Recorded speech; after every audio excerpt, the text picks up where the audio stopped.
আসসালামু আলাইকুম ভিউয়ার্স, আশা করি সবাই ভালো আছেন।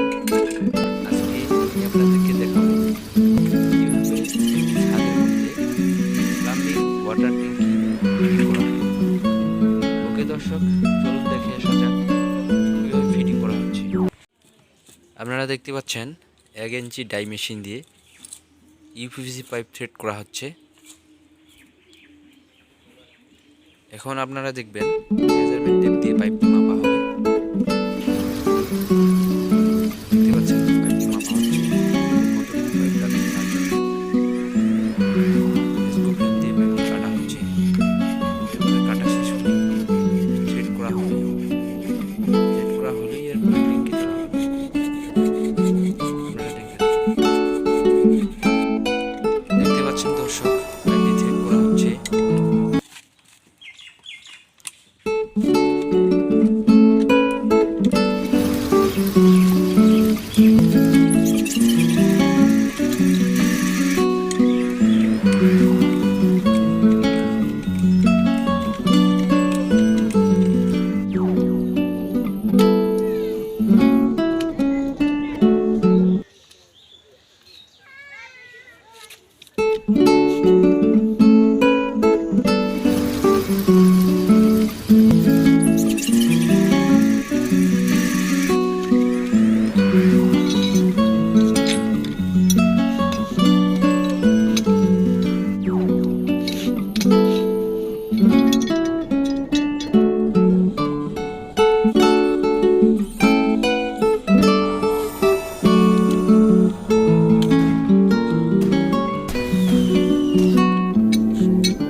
ভিউয়ার্স, আপনারা দেখতে পাচ্ছেন একটি পাইপ লাগানো হচ্ছে।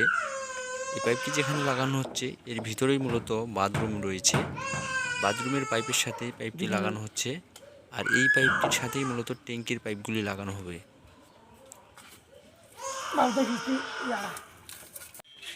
ভিউয়ার্স, আপনারা এখন যে পাইপগুলি দেখতে পাচ্ছেন, এর আগে যেখানে পাইপগুলি দেখতেছিলেন ওই পাইপগুলির সাথেই মূলত এই পাইপগুলি জয়েন করা হয়েছে ট্যাঙ্কিতে লাগানোর জন্য। ভিউয়ার্স, আপনাদেরকে বলেছিলাম যে আজকে আমি আপনাদেরকে দেখাবো কীভাবে একটি টোটাল মোটর এবং ট্যাঙ্কি ফিটিং করা হয়। চলুন দেখে আসি। আপনারা দেখতে পাচ্ছেন একটি ট্যাঙ্কি। দেখুন ট্যাঙ্কিটি থেকে কীভাবে লাইনগুলি নিচে বাথরুমে সংযোগ দেওয়া হয়েছে। এই যে দেখতে পাচ্ছেন ট্যাঙ্কির মধ্যে হচ্ছে আকর্ষণ, এটা হচ্ছে একটা গেট ভাল্ব। এটি গেট ভাল্ব, এটি দিয়ে মূলত ট্যাঙ্কির পানি বন্ধ করা হয়। এইভাবে দিলেই বন্ধ হয়ে গেল, আবার সোজা করে দিলেই চালু। দেখুন কত সুন্দরভাবে ট্যাঙ্কিটি ফিটিং করা হয়েছে।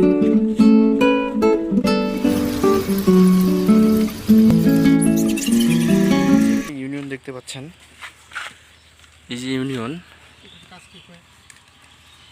এটার কাজ মূলত যখন আপনার ট্যাঙ্কিটি ময়লা হবে, ট্যাঙ্কিটি পরিষ্কার করার জন্য এই ইউনিয়নটি ব্যবহার করা হয়। এটি খুললেই আপনার ট্যাঙ্কিটির লাইনটি আলাদা হয়ে যাবে, তখন আপনি ট্যাঙ্কিটি সহজেই পরিষ্কার করতে পারবেন।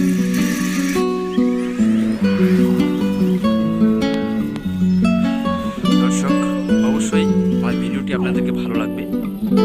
যদি ভালো লেগে থাকে অবশ্যই আমার চ্যানেলটিতে একটি সাবস্ক্রাইব করবেন।